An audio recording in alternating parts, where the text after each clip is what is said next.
another green beer and listen up. It's time for another stellar edition of .NET Rocks, the internet audio talk show for .NET developers with Carl Franklin and Rory Blythe. This is Karen Cavallero here to announce show number 56 with guests John Box and Dan Fox. Recorded live Friday, March 19th, 2004. .NET Rocks is brought to you by Franklin's Net, training developers to work smarter, and now offering classes remotely. Online at www.franklins.net. And by Data Dynamics, makers of ActiveReports.net. Simple, powerful, and cost-effective reporting for Windows Forms and ASP.NET web applications. Online at www.datadynamics.com. Support is also provided by Code Magazine, Microsoft Technologies in-depth for IT managers and developers. Online at www.code-magazine.com. And now, the man who has just been informed that Ayman al-Zawahiri uses a GPS system written for Linux, Carl Franklin.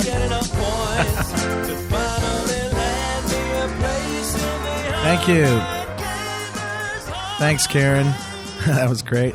Karen Cavallero, ladies and gentlemen. I am Carl Franklin, and you're listening to another great episode of .NET Rocks, the internet audio talk show for .NET developers.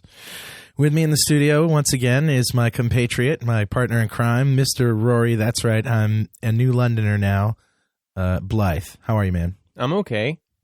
You're here. We're busted for that intro, but... I know. Get it? It's just a joke, folks. You know, that's what we do. We joke. Yeah, I laughed. We have fun. I mean, I'm not going to bust us. No. Chris A. might be a little disappointed, though. Christopher Anthony. Not to be confused with the real Chris A., which is Chris Anderson, of course, right. but Christopher Anthony, the zealot who's been polluting my blog with all sorts of freaky stuff. And who promises never to come back, and thank God. No, he promises never to come back until the SEC shuts down Microsoft for its involvement with SCO, so he probably will never come back. Well, as you can hear, I've got a little bit of a throat thing happening here, a little cold going on, but that's okay. I'm sure you can deal. And so you're here to stay for a while. You've got an apartment, you got your car. I mean, what else do you need? It's $1 million. No, I mean, I've got all my stuff. Got the apartment yesterday. Got the job. Yep. And my car came in a few days ago, which is really cool because now I kind of have this freedom to sort of. Well, actually, it's snowing a lot, so I don't really have all this freedom. But I can go sit in my car, and I can turn it on and turn on the heat and listen to the radio. But now you can drive to Starbucks, which is a few minutes away. Yeah, once I figure out where it is. Once you figure out where it is. Yeah. And I've also got my girlfriend here. Yeah. I got Corey's in the studio today. Corey's here in the studio. Rory and Corey. Yeah. We have one of Jeff's friends, Christopher, right? Will, whatever. And he's got a Linux shirt on. Yep. So and he laughed. Yeah, he thought it was funny. He thought it was funny. Yep. But yeah, we're still going to take him out back and beat his ass after the show. That's right. But yeah. Then your friends are going to come help you, man. That's right, Linux people. We got one of your comrades up here in the studio today. One of your commie comrades. No, and we're all having a good time. He's smiling. He's happy. Well, this is the time in our show when we read letters. And I got some emails here. And it's also a chance for us to give away some useless crap. If you write us a letter by email... and we read it on the show, we're going to send you a free coffee mug, a free .NET Rocks coffee mug with our ugly pictures on the cover. Yeah, not like a Dunkin' Donuts coffee mug. No. Or like a Starbucks coffee mug. Not a Dixie cup. Not until they sponsor us anyway. Dunkin' Donuts rocks. We can do that. We love Dunkin' Donuts, right. Yeah, I'm sure they'd want to sponsor us, right? Well, this one comes from Frank Pucci. He's in, I don't know where he is, but he's in FP Consulting. That must be standing for Frank Pucci. I bet. I'd be willing to bet. And he says, I live in New York City and download the shows to my PDA to listen on the subway commute to the office. Great info. More Microsoft Office topics are appreciated. Cool. I heard of people burning CDs and listening in their car, but I've never heard of somebody downloading it to their PDA and listening on the subway. You must get a lot of strange looks there, Frank. I actually used to download to my PDA and listen in bed. I've done that too. Yeah. But not my show. I've done that with other shows. I don't listen to my own show. Well, I did it with your show before I was part of your show. That's true. Okay, well. Next one is from Eric Jarby, and he's made his appearance on this show in various formats and different ways. And also yesterday, I got some books, by the way, Eric, from A-Press, and one of them had your name on it. It was about Active Directory programming, which was written with about 4 guys, and you were one of them. I was very, very proud to know that you were just a lowly listener of our show at one time, and now you have been elevated to the status of author. For A-Press, For A-Press, A-Press is which is a great publisher. publishing house, yeah. And he says, I just decided to email most of my questions for today's show so I don't keep annoying you guys during the show. Oh, and he also probably wants to just score a free coffee mug, right? He's talking about things for Jon, basically. He's talking about Yukon and smart devices. Is there anything to help out with synchronizing? So we'll ask Jon that question. He also talks about RDA a bit and data binding and smart devices and memory allocation. So there's basically nothing that I can read right now. So I'm just going to put that aside. Preparation is the key to having a good live show. We'll leave those for Jon. This one is from Ed Myers, and he says, Carl and Rory, I've been listening to you guys on the train ride to and from work. Okay, well, here's obviously a guy who's got some sort of mobile device, and you just keep getting better and better. I'm sitting there on the train listening to .NET Rocks on my Dell Axim, which is also cool Another for PDA. watching MSDN TV. It's funny how the theme just sort of happened when we're talking with these guys about The Pocket PC. smart devices, and Right. here we go. Also cool for watching MSDN TV. I have to pretend to be reading a magazine so people don't think I'm too strange, staring out into space. And now Rory has me laughing out loud, so I get an occasional look. Rory's been great. Wait until you start wetting your pants. Right? People think you're pretty weird for that, too. At first, I was a little skeptical about doing the show live, and now I think it's 10 times better. When asking questions to Kevin McNish, suddenly you have... McNish, by the way, I mispronounced his name. When asking questions to Kevin McNish, suddenly you have the combined input of 67 listeners, and you're asking more insightful questions from more varied viewpoints. Way to go using technology in a new way to make your show better. The object space discussion was very cool. When I got my hands first dirty in .NET, I love the concept of being able to use the XML serializer to change any class into XML and back. That reminds me about something, Rory. That would be system.runtime.serialization.formatters. Oh, okay. It's a lot of dots. Yep. For example, I'll take XML from various sources, XSL transform it, and then rehydrate class objects from the result. I'll also take a class and serialize it to XML, and then XSLT the result into HTML. It's all just data now. Classes, XML, datasets, they're all the same. Yes, they are. Isn't life wonderful? This is interesting. I got my department to switch to C#. In today's scary economy, all I had to say is that C# developers are in more demand, and everyone say, great, we'll switch. I really like it, but it's no better than VB. I heard recently that VB Would-Be will have edit and continue, but C# will not. I'll switch back in a heartbeat. I miss it so much. Using edit and continue enables you to be a great unit tester. That's a good point. At the end of a number of shows, I blurted out loud namespaces like systemdata.sql client. Even though I got it right, I only got scared looks from the other passengers on the train. Keep the shows coming. Ed Myers, Philadelphia. Thanks, Ed. One thing I wanted to say is that you mentioned 67 listeners. We're actually up past that nowadays. Yeah, we're pretty almost to regularly, 100. Right? Yeah. Yep. We've been getting more and more each week, slightly larger crowd each week. We have 70 right now. And, to tell you the truth, we really haven't even advertised how to get on the show live, how to listen live. Yeah. We put up a little blurb on our page right, the day before the show on Thursday. So anybody who just happens to come along Thursday or Friday morning. Okay. This one is from James Wright, who says, and he is from London, Beasley.com. Beasley. Wow. It's a very English-sounding domain name. Yeah, Beasley. If it were Beasley.uk. Whatever it The is. Beasley Theatre. Carl and Rory, the show is great, guys. Been listening a couple of months now, and I love it. Listen to this. I listen on my Pocket PC on the way to work in the city of London. Why is the show great? Well, I'm an IT manager with a systems background. The show enables me to learn the stuff .NET ran off the page here, something, and I can't do things that I can't do so that I can engage in conversations with my development team about application design. Keep up the great work, guys. I now look forward to Mondays. How sad. So we're just about to start a large e-commerce project for underwriting insurance, and my dev boys are suggesting using a product called K2.net, which is at www.k2workflow.com.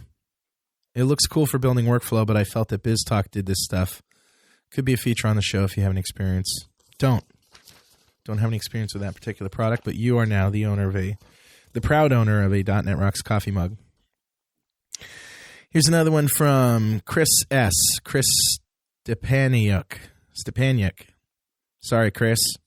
Fans, it might help a little bit if you spelled your name phonetically. It might be easier for me. Carl, listen to your show almost daily. Love it. A fresh voice is always nice in this sometimes empty world of cyberspace. I enjoy Rory's mindless banter and his Google Weirdos. Mindless. That's what it says. And his Google Weirdos makes him always entertaining. The only complaint I have is why are seminars for anything technology-wise always in the United States? Do they not realize you can get computers in Visual Studio in Canada and make VB.net and COBOL.net in Canada as well? Didn't we just talk to Jean-René Roy on the last show about a conference going up to in Canada? Yeah, Canada. Well, okay. This has always upset me. And then when there's a seminar in Canada, they always make sure we know that they are in Canada and not the U.S. Well, it's convenient for people who are trying to get there. Know where it is. Yeah, I think. So anyway, that's okay. He says, anyway, enjoy my banter and rant. I do like your radio show, and your guests and personalities on the show make it worth the 20 meg download. I have over 1 gig of MP3s from you now. Wow. Weird, huh? That is a little bit weird, if I may say so myself. Please keep up the good work and bringing more interesting people on the show. There you go. And that's it. I am really looking forward to going to Montreal for that conference. Yeah, I had a great time last time I was there. And this is finally from David Eggins. Carl, I laughed for a week when I saw this, and he gives a URL, which I will also give. Maybe you've already seen it. And what this is a URL to is an assembler to MSIL compiler. Assembler to MSIL. All right, I'll say that again. This is an assembly language to MSIL compiler. It's really funny, but it's a real product. Mm-hmm. If you have to write code in assembly language and run it on the .NET framework, well, there you go. Then get a different job, because really? That's awful. Yeah. Well, after the letters, we do a segment we like to call Google Weirdos. Weirdos. Google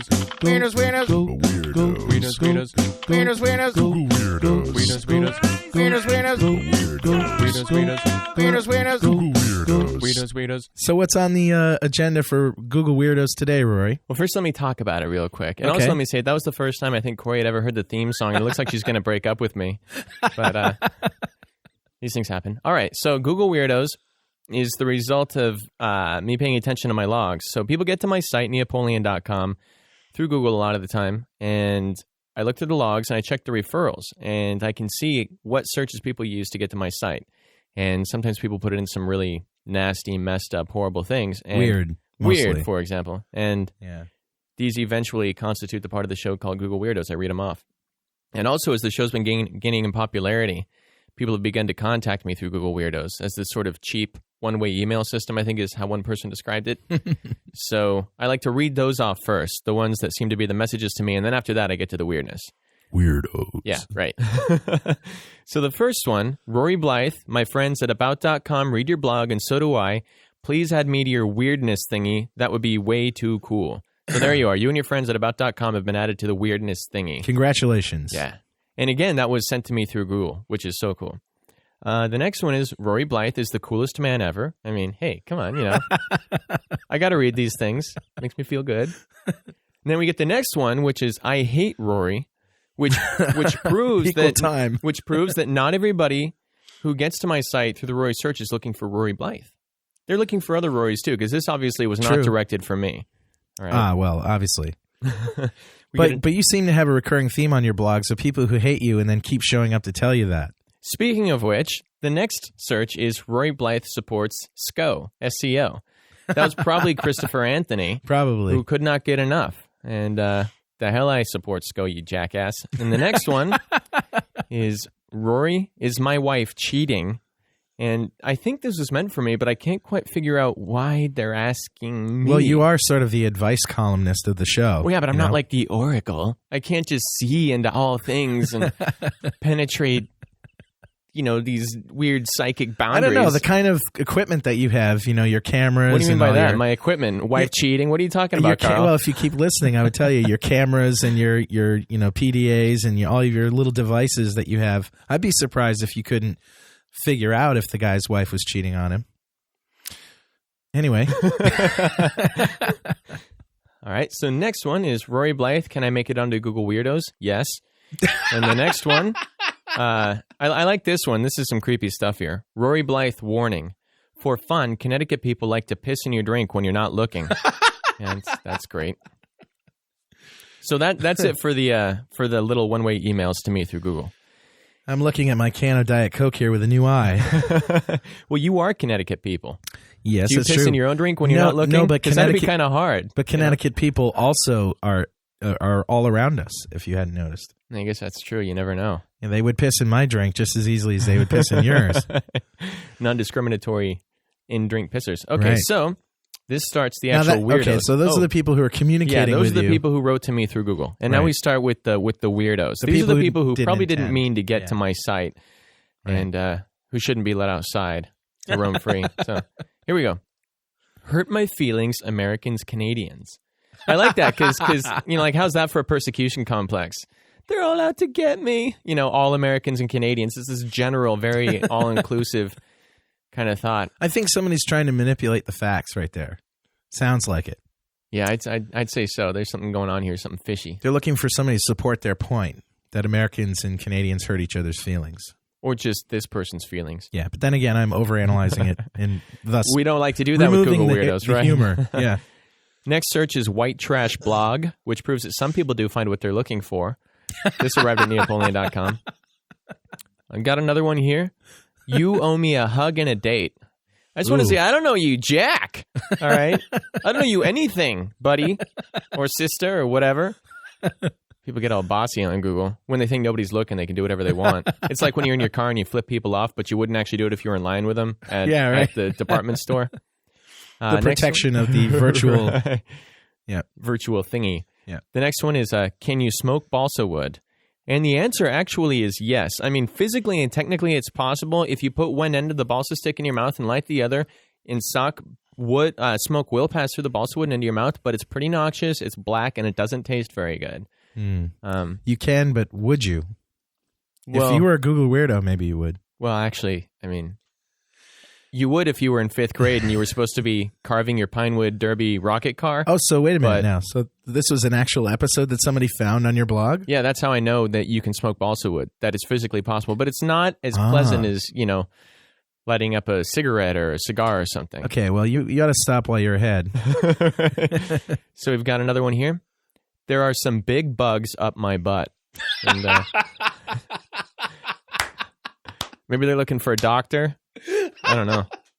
That's right up there with the pig milk one. So you got another one here. Diving dolphin sex toy demonstration. I think it's time to call the ASPCA. Right? This is like one of those things that really rich people get into. Too much time on your hands. You own a dolphin. Looking for something to do? Lonely on a Friday night? Yeah.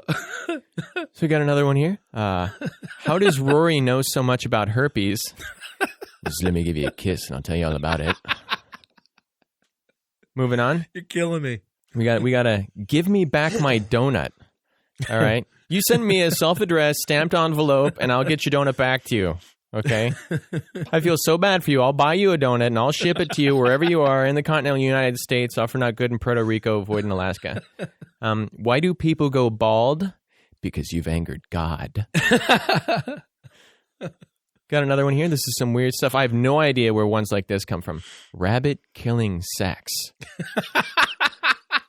kind of a disgusting freak puts that into Google? And what are you looking for? And how did you get to my site? Gross. All good questions. Got another one here that's a little less specific. Beat up a something. You know? Like, I'm just angry and I want to beat up a something. I'm gonna get Google to help me out here. Beat up a something. What would you beat up, Google? Got another one? On a cold and gray Chicago morning, and you know what comes next. A poor little baby child is born in the ghetto. In the ghetto. I just did that one because I like to sing that song. That's You've like been my singing song. that song since you got here. Look, I can quit anytime I want. I'm not an addict. Get off my back. Okay? Just feeding the monkey. Got another one? One-legged hooker. That's what they're searching for. Like they're discount shopping on the internet or something. Another person wants to know about English people. They just wrote about English people. And I can tell you that they're just like everybody else, except they eat this yeast extract called Marmite, which makes normal people puke their guts out on contact. Aside from that, English are just like you and I. Here comes the email. Well, we come are- on, we are man. in over Marmite 50 is pretty messed up. We are in over 50 countries, No, Marmite's only in one of them, okay? Yeah, but they have Vegemite in Australia. Which Yeah, is they're very weird similar. too. Yeah. All right, we got another one here. When do brain come up with aha moment? I love that one. And I don't know when brain come up with aha moment, but maybe you're going to have your English language aha moment before too long. Okay, my friend? Got another one here. Bathroom etiquette small wiener. Join a support group. All right? That's my advice.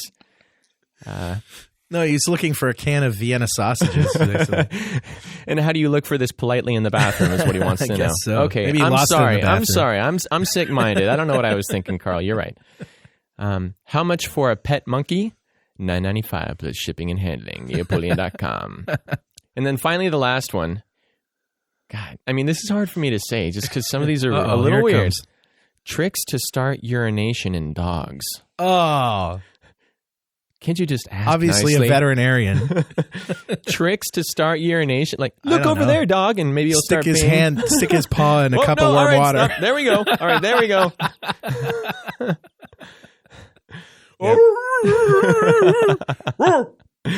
Yeah, so that's Google Weirdos for the week. The end of the month is always weird because we just get this huge long list of freaky stuff. Absolutely freakazoidal, man. Weirdos, weirdos. Weirdos, weirdos. Weirdos, weirdos. Weirdos, weirdos. Weirdos, weirdos. Weirdos, weirdos. Weirdos, weirdos. Weirdos, weirdos. Weirdos, weirdos. Well, our guests today, Rory, we have two guests, and with very similar sounding names. In fact, that not only do their names sound similar, but they have the same exact number of syllables in their first name and last name. And Can we just call them guest one and guest two? often people get their names confused, especially when they're checking into hotels. Jon Box and Dan Fox, and they wrote together a book called Building Solutions with the Microsoft.NET Compact Framework, Architecture and Best Practices for Mobile Development. We'll talk about the name thing in a minute, but let me give them a formal introduction. Jon Box is of no relation to Don Box, by the way. Right. Yep. He is a regional director from Memphis. He is a speaker on the INETA Speakers Bureau, a most valued professional or MVP for the .NET Compact Framework.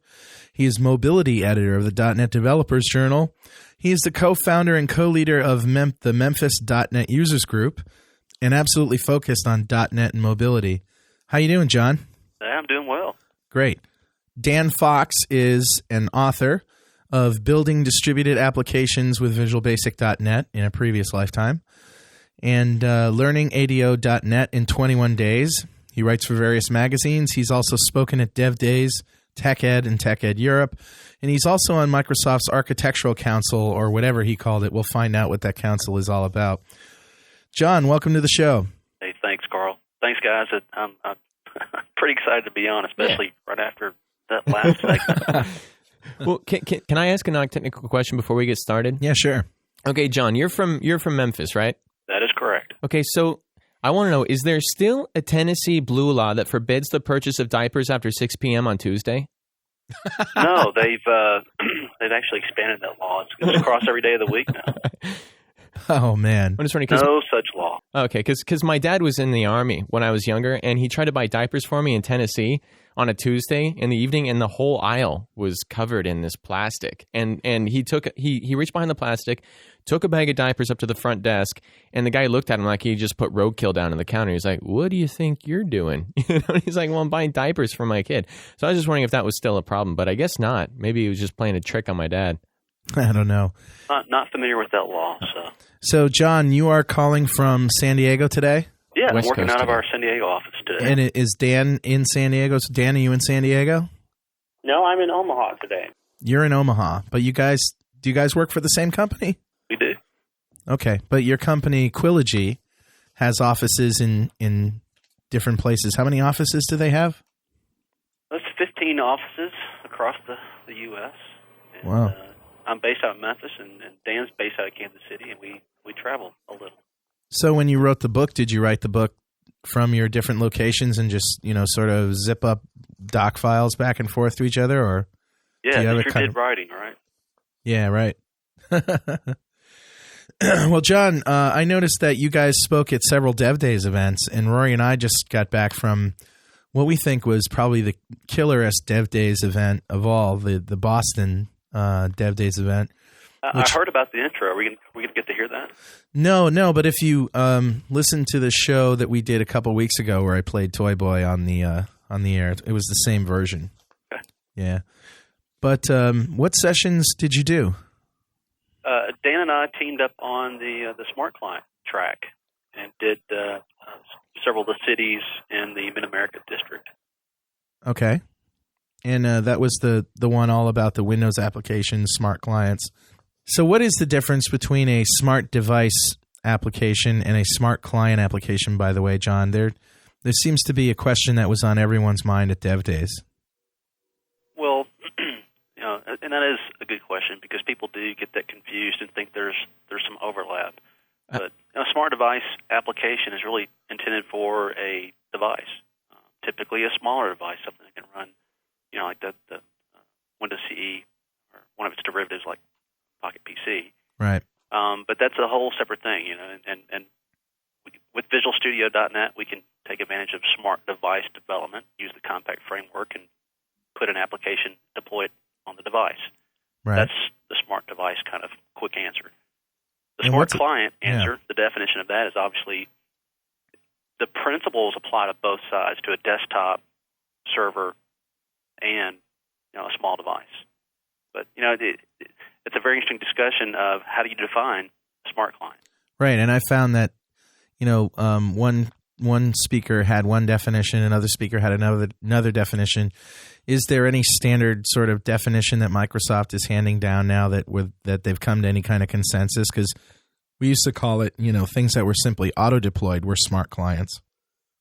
Now they've seemed to add into the mix web services and security, and, are all those required before we can call it a smart client? And is it a trademark anyway, or is it just sort of an ideal?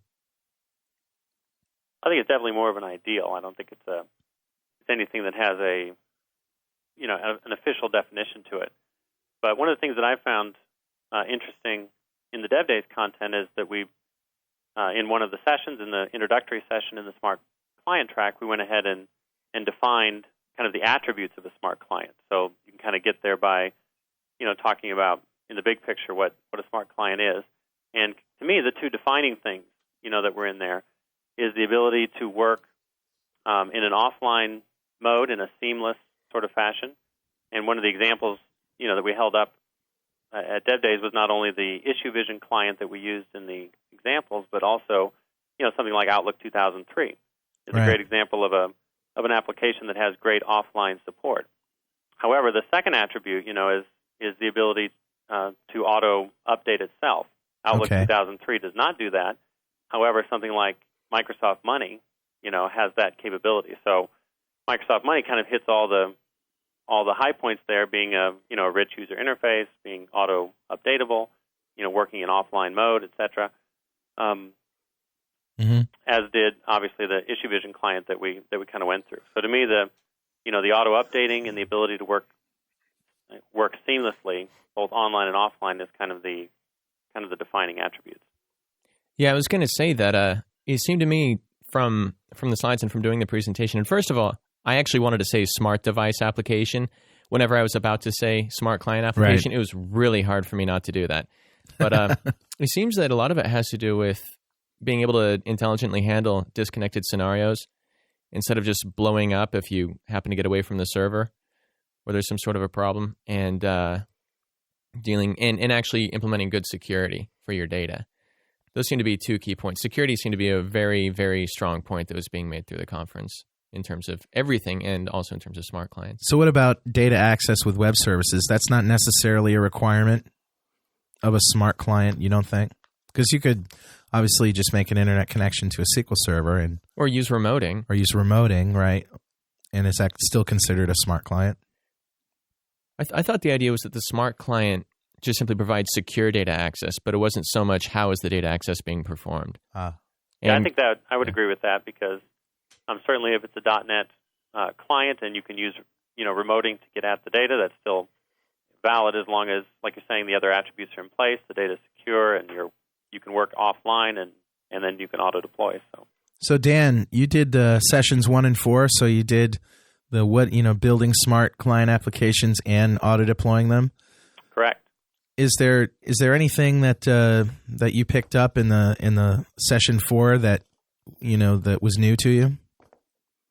Well, I think in terms of talking with some of the attendees, certainly after the presentation, a lot of them understood the general idea, and they had started thinking about designing applications that were auto updatable.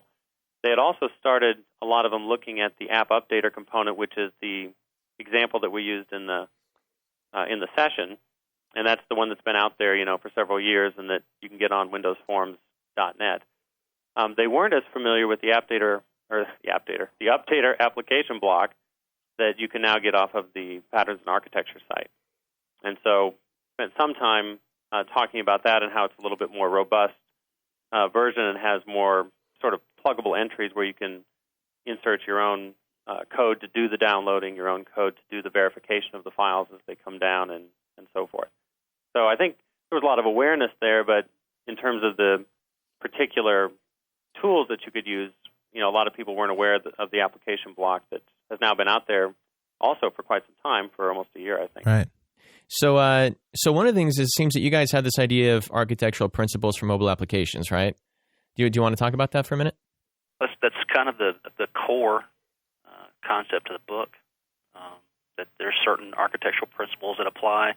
It's not rocket science. It applies to all applications, but we just wanted to emphasize them, especially since a lot of people come from the .NET environment. People know how to leverage .NET on the desktop and on the server, and they think that because it's still going to be .NET on the device, they should come right over and it's just going to be nothing to it. So we just try to emphasize some very simple concepts and explain what's involved in each of those concepts. And the 4 are basically how to handle data locally. That was the first one. How to communicate remotely and send and receive messages to other devices and servers, that kind of thing. The third one was how to work with the data in a robust, mature way, and that would include like relational data, like the SQL Server piece. And then the fourth one was how to do synchronization, which is a part that, and this goes back really to the whole smart client idea as well. Right. People have not really had to learn how to do synchronization for the most part, and that's a real issue for devices. It's going to be a real issue in the future for people who do smart clients, and it's a big chunk of Longhorn as well. Right. Now, in your book, you excuse me. In your book, you describe different scenarios for doing these things. One of the easiest things that I've found for synchronization is simply to use the built-in SQL Server and synchronize with either a SQL Server on your desktop or somewhere else. Do you talk about that for a minute? Yeah. I think in that SQL Server CE, which is the version of SQL Server that you install on the smart device, it actually has 2 forms of synchronization, or 2 forms of communication that you can use to communicate with a SQL Server over the network.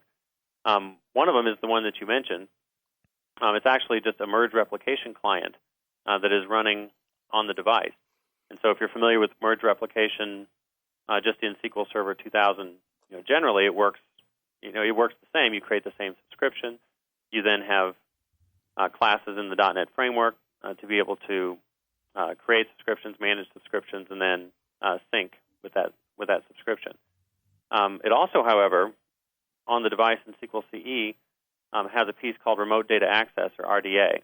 And so if you need kind of a lighter weight way of pulling data from SQL Server, changing that data, and then shooting it right back up again without the merge aspect of it.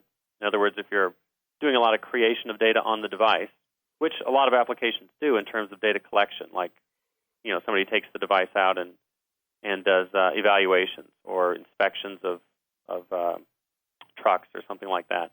They're going to be creating records on the device, and then they can shoot them right up to a SQL Server, and it's a lighter weight approach, doesn't require subscriptions on the server and so forth. So in the book, we try to outline, what are the scenarios for which RDA would be appropriate because it's a kind of a lower bar to entry, and what scenarios do you need the full sort of merge replication, typically when you're sharing data amongst multiple users as they bring, data down to the device and take it out again. So is there any sort of 2-cent overview of, when to use which that you want to give here, or are we going to tell people to buy the book? Well, of course we're going to tell people to buy the book. I think the short story is if you are doing more creation of data on the device, RDA is something you should look at. If you're doing more editing of data that is shared, that you're going to bring down from the server first, then merge replication is typically better. Very good tip. Now, one thing, what about in smaller shops or smaller situations where they might not have SQL Server set up? Do you talk at all? I'm just curious, do you talk at all about ADO-CE and the managed wrappers that people have built for it? Or is that one of the issues we try to avoid now because we can? Well, we talk about it in terms of saying there was this thing called ADO-CE, right? Okay. So, yeah, we're focusing more on the managed code that's available in the Compact framework, and there is not an ADO-CE managed wrapper that ships with the Compact framework, although, like you say, other people have written ones for that. Mm-hmm. Okay, so which that's one of the challenges of doing this kind of development, isn't it? I mean, you can do the Windows Forms development very easily, but once you start getting out of sight of that, it's when the real learning curve begins. Right. And that obviously leads to a lot of other discussions and challenges, and that is an area that we try to cover in the book. Yeah, that's the way it was back with the last version of the embedded visual tools, EVB 3 and all that, where you could do a certain number of things relatively easily, but then anytime you really had to get to work, it got pretty gritty. And that gets sort of down to the compact part of the Compact framework too, which typically, if you're a .NET programmer, which this book is really for, I think, if you're somebody who already does, VB.NET or C# and you've been programming in the .NET framework, now your task is to figure out what's not in the Compact framework rather than what is. I mean, pretty much you know how to use streams already if you're going to do streaming, to access files locally. But, you need to find out what's not there. What are some of the things that are missing from the .NET Compact framework? Well, overall, you kind of hit the nail on the head there. Compact means that there's less there. And while there are, maybe 6,000 types or something like that in the desktop framework, there's about 1,700 or so in the Compact framework. So it's about a 25% subset. Yeah. And then in addition, some of the methods don't have all the overloads that a desktop developer is used to. So they'll get in there and start programming, and they'll say, well, I know I used to be able to pass an object to this thing and right. be able to do this for me. But then you find out that you're going to have to write some of that yourself.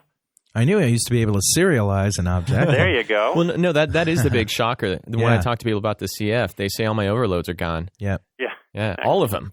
or the overload shows up and you call it, and it throws an exception because you've stubbed it out. Yeah. Yeah. So what are some of the things that are missing?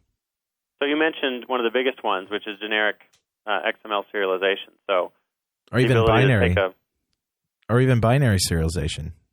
Exactly. Yeah, the ability to take an object and serialize it to a file directly.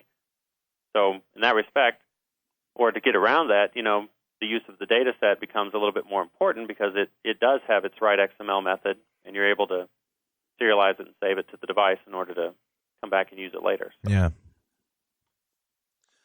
But a few other things are things like COM interop. That's kind of a big one. Pain. Yeah. What's that, John? That's definitely one of the big pain points we hear about because people have code that they've already written previously. If they're coming from that embedded environment or the EVB environment, Right. and that will be addressed in the upcoming version. But if that's an issue for people, like you said earlier, there's a third-party solution for that. I took a look at that. That's the one that you basically pass. It'll host ActiveX controls, and you pass in the name of whatever method or property you want, and then a variable list of arguments. Right. Is that what you're talking about? Yeah, I did take a look at that myself. And there is a way to do it yourself. We have a section in the end of the book where we talk about some of the challenges, and one of those is if you needed to call a DLL, then that's one way that you can do pInvoke to get to that DLL. But you can also create a DLL that will wrap COM object, and that's kind of your way of doing COM interop today.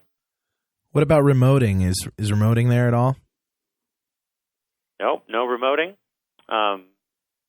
Things like asynchronous delegates would be another one that we hear a lot about. I want to run, a little process on a background thread to check for a network connection, for example. That's a big deal on the device.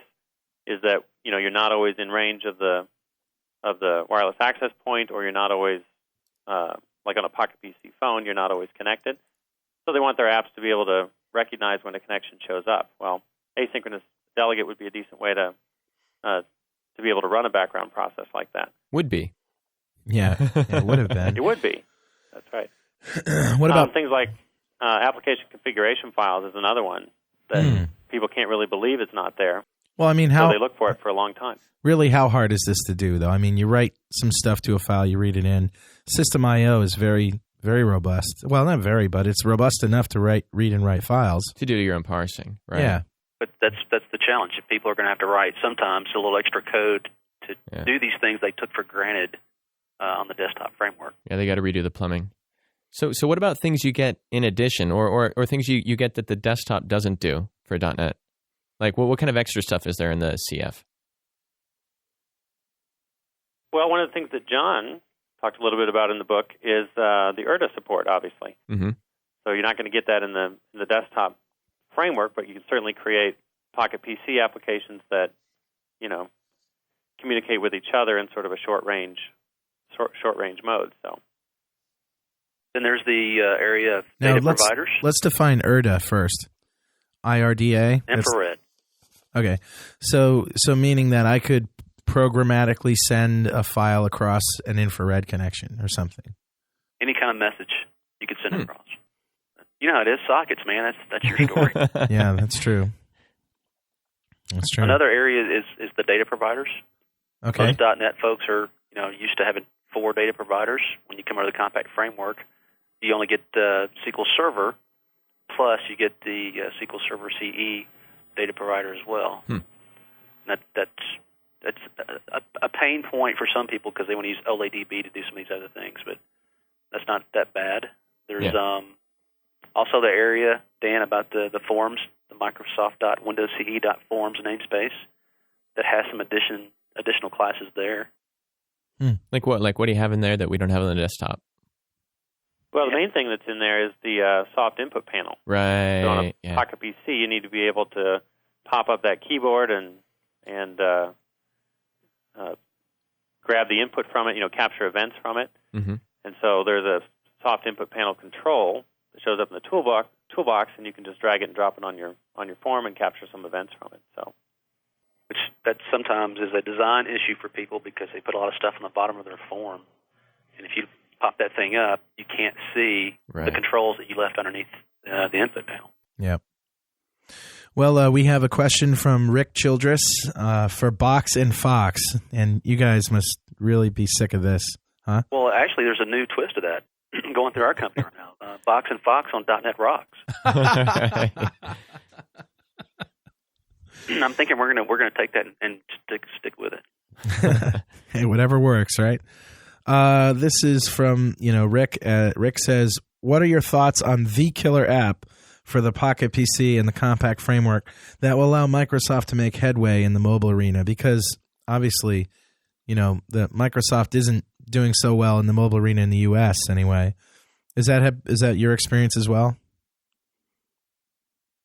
It is our experience. Luckily, we have other offices that are working those markets, and we get to see more opportunities. If we try to survive off the compact framework opportunities in Memphis, Tennessee, where I live, it may be tough. Yeah. But they are out there. And this applies to any mobility topic, really. It's not specific to the compact framework. It's just for some reason in the U.S. we are slow to adapt. I don't know if it's an economy or people are scared of investing in new devices, but I think that's a great question. What is going to be the killer app that kind of gets this thing really kick-started to another level? And I think it's going to be some kind of business productivity app that just it's got to hit that sweet spot, and we just really haven't found it yet. I think from a corporate space, Pocket PC, penetration in the corporate environment is a lot higher than it is in the consumer market, certainly. And so one of the things I think that'll continue to drive that is producing tools like the compact framework. I mean, when I talk to people and I teach classes on .NET development in general, a lot of them are surprised to see the compact framework and see how professional, object-oriented, development can be done on the device. And so that, from a developer's perspective, that certainly stirs a lot of interest. And so, I talk to a lot of people that are investigating or starting projects, and one of the main reasons is that they feel that the technology is now accessible for the developers. It's going to be a project that's going to be able to be completed. So you got to look at how simple it is to be able to do that. And I think the compact framework takes us at least partway down that road. What do you think about the cost factor, too? Like, in the United States, we have great laptops, and we have tablets, and we have great desktops and stuff, and we have access to these things that do a better job of, laptops in particular, do a better job of taking data with you and going somewhere and doing something with it, but they're obviously more expensive. Is it that other countries just find these, $500 things to be less expensive and a little bit lighter and cooler? I mean, what do you think? You think that has anything to do with it, like the economic factor? I think that's a tough question. I think if you knew the answer to that, you'd have it all figured out by now. Maybe. I think it kind of... Another thing to this is that, the form factor for trying to do some kind of business application, people start thinking about the data collection, want to put some kind of very advanced form on this device, and that doesn't work very well for input purposes. For output, you can do a lot of things like, tab a bunch of windows and be able to move around and scroll, and you can do all that. But when you look at maybe the form factor of, say, a tablet PC, you can put a more advanced, input and output on that device, bigger screen real estate.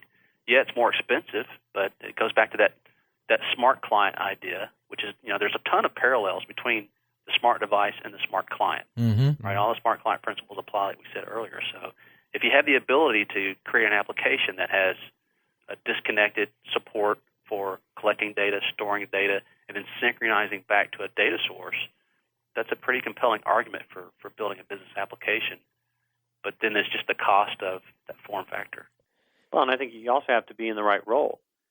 Compact framework applications, being smart device applications, in the corporate space anyway, are suited to people who have to walk around and look at things and be unencumbered by putting a laptop under their arm or even a tablet PC, and able to do data entry that it doesn't require a lot of text.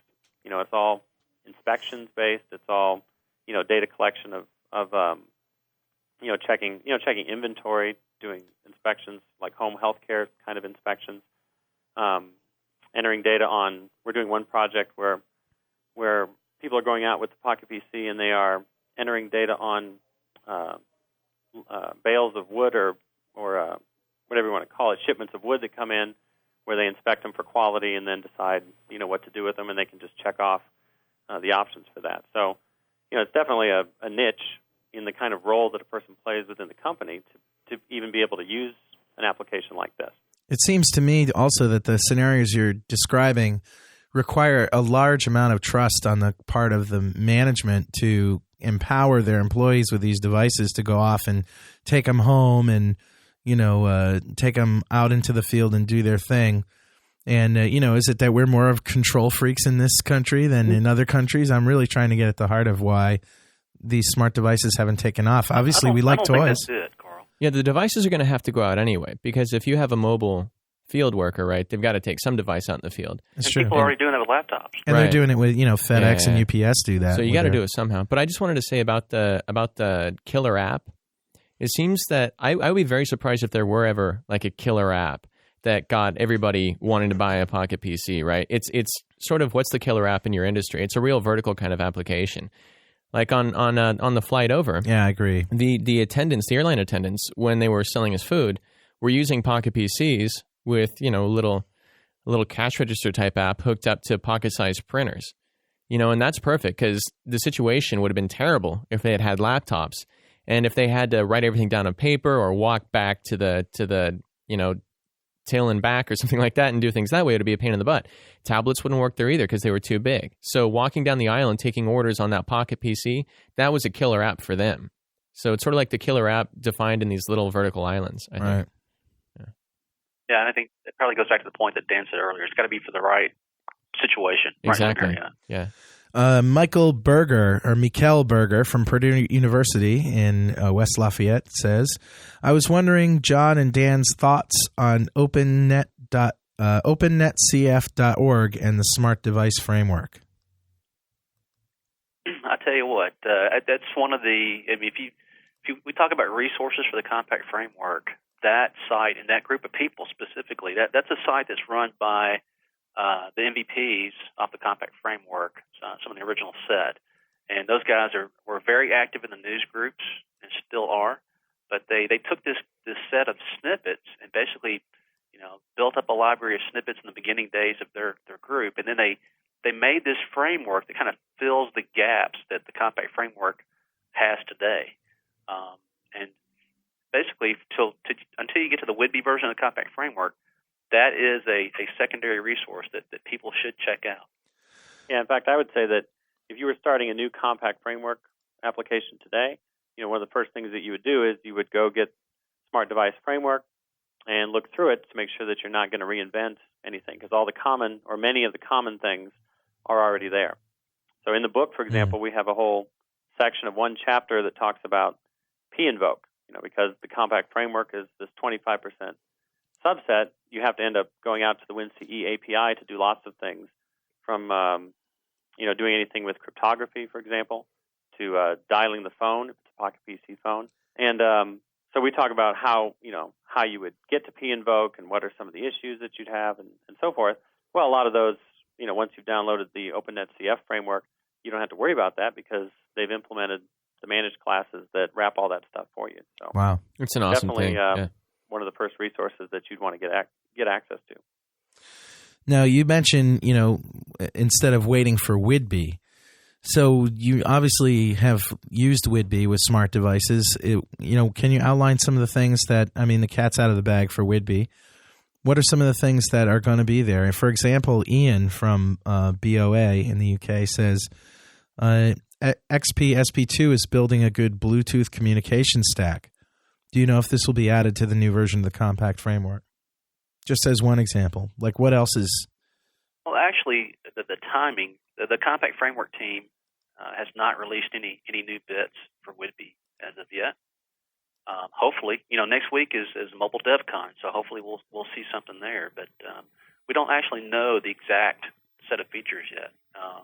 They did have a presentation at PDC that talked about possible scenarios, but that was still up for discussion. It wasn't locked down. So anything that we say would be, it's kind of speculation at this point. Okay.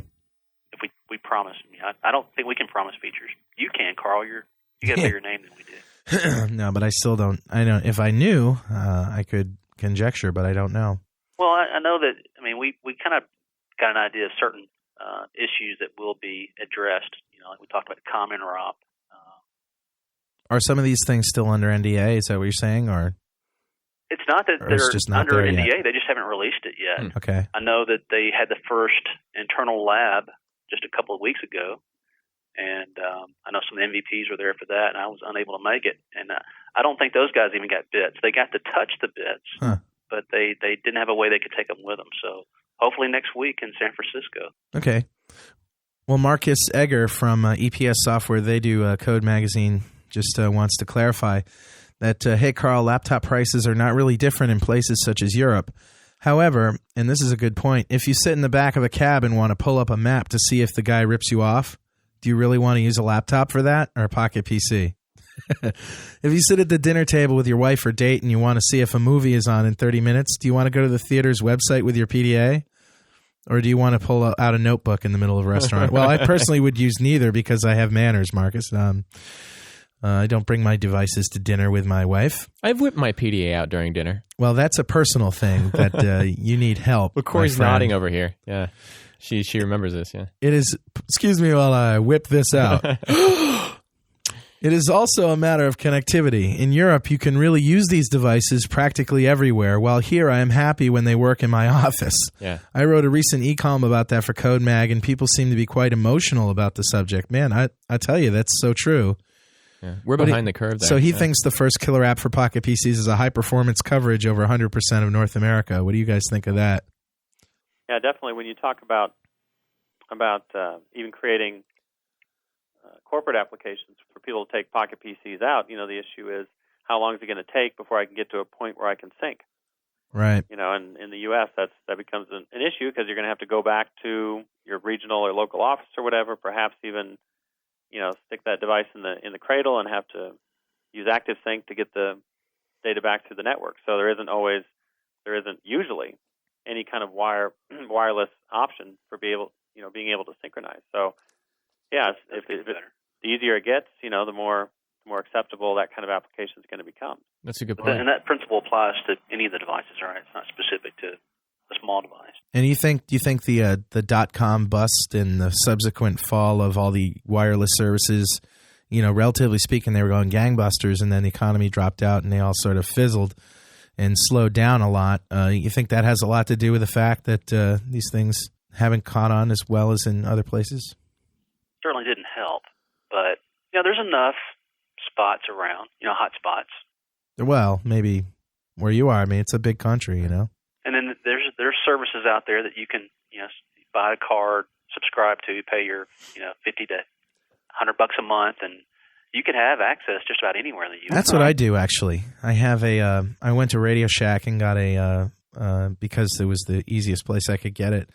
I got a compact card, a PCMCIA card for Sprint, and it's like $70 a month, and it's no limit, and I can use it anywhere that you can use a Sprint phone, and I get about 128K. Carl's the only guy who will IM you from the back of a cab and say, I'm in the back of a cab right now, and you just want to smack him. Why is you're really then, jealous, Rory, that you were unable to blog from the cab? He didn't use my computer. Yeah, I didn't have the drivers for the card. Sounds like someone needs to invest some money in some employees then. Huh? He didn't have his rubber gloves. All right, well, we're gonna take a break, guys. Sit tight, and we're gonna hear a word from our sponsor and a little bit of music, and we'll be right back. Hey, Carl Franklin here, giving a shout out to my friends at Data Dynamics. We've talked a lot about Active Reports on this show, and this is no exception. So I'm talking about ActiveReports.net. This is a port of their popular Active Reports program. If you're currently thinking of doing reporting in .net for Windows Forms or web applications, check out Active Reports for .net. Many of my friends in the business use and swear by ActiveReports.net. I use it as well. Let me just tell you, to say that the reporting is simple does it an injustice, because it makes you think that it can only do simple things. It can do very powerful things, but you don't have to go through hoops just to set up a simple report. When you create a report, the report exists with your application, okay? It doesn't exist on a server somewhere. All right, we're not talking about enterprise reporting. We're talking about, I have some data, I want to print it out, or I want to show it to the user. PDF format is supported, HTML format is supported. All the great features you'd expect from a reporting engine Drop dead simple, and the best part, it's not going to break the bank. They have a great licensing scheme that's easy to deal with. So check it out at www.datadynamics.com. Now let's get back to our show.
She told me, never let your freedom go. And even though she always lost in love, she said she won. I loved her, but still she was 10 below. And even though I broke the ribbon first, she said she won. She won and she never even had to try. She was laughing all the while. In my mind I could see her running over me, just to reach the finish line.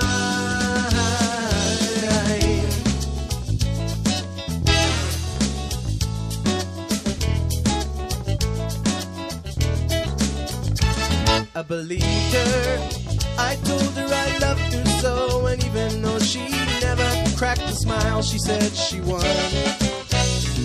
She left me, yeah, she let my love grow cold. And even though she lost her love again, she said she won. She won and she never even had to try. She was loving all the while. In my mind I could see her running over me, trying to reach the finish line.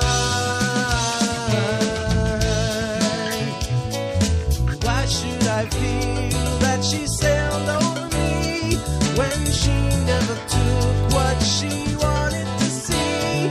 Oh, she flew to me like a bird to an empty tree. Never let your freedom go, never let it go. Never let your freedom go, never let it go. Never let your freedom go. This is what she said to me. She said, never let your freedom go. Never let it go.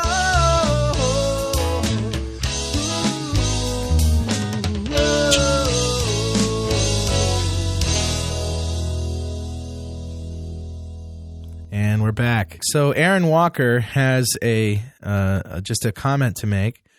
He says, a company that I do some consulting work for does billing for small coffee shop type companies that offer wireless access. To see a list of their coverage, check out http://isps.net/directory. Well, thanks a lot for that, Aaron. That's pretty good. We got another question here from Eddie Ryko, who is a regular listener from NGensoft in Florida. He says, what does he think? I guess that's the royal he, right? Sure. He as in everybody. What do they think about the new screen capabilities that will be coming out?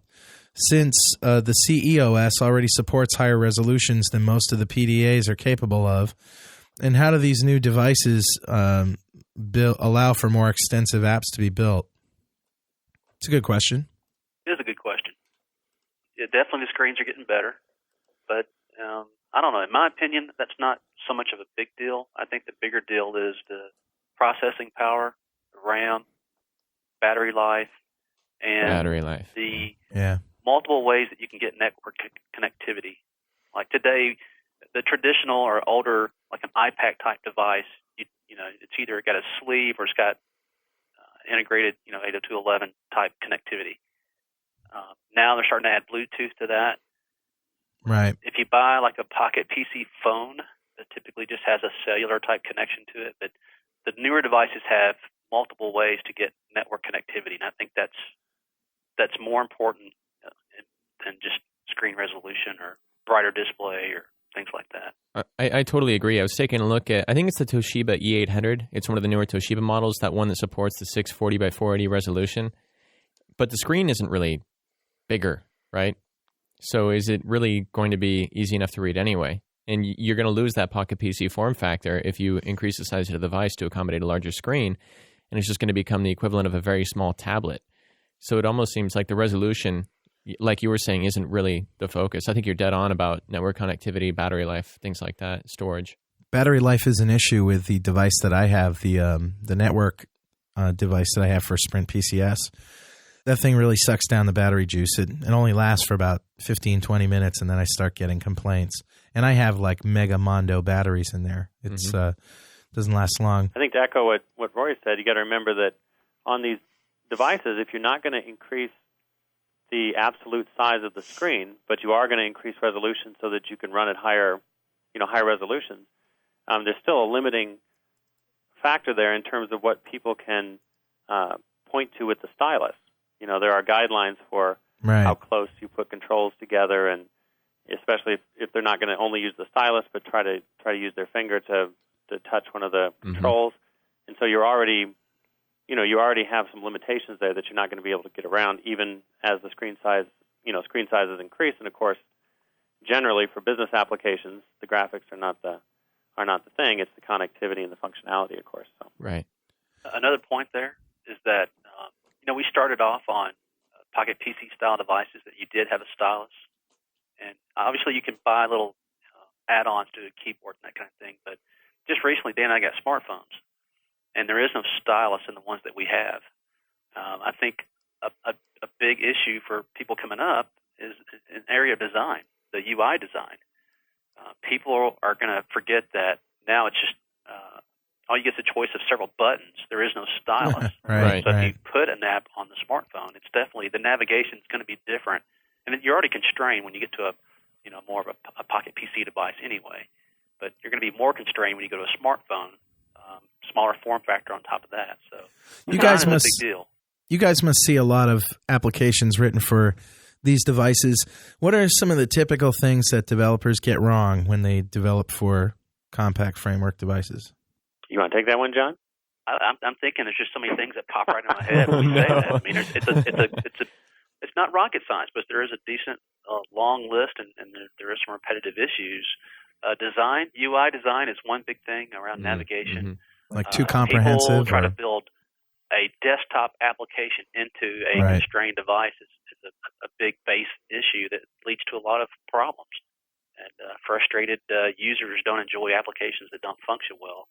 Well, and I was going to say, as a result of that, I think, you see applications that have just slow load times because people try to put so many controls on the first form that they see and use lots of, they want to use tabs and so forth, but the more controls that you throw onto those tabs, the longer it's going to take to load the application. So generally, from a UI perspective, keep it simple, stupid. Well, what if you can? I mean, what if you absolutely have to collect lots and lots of different pieces of data, and you have to have, 10,000 text boxes?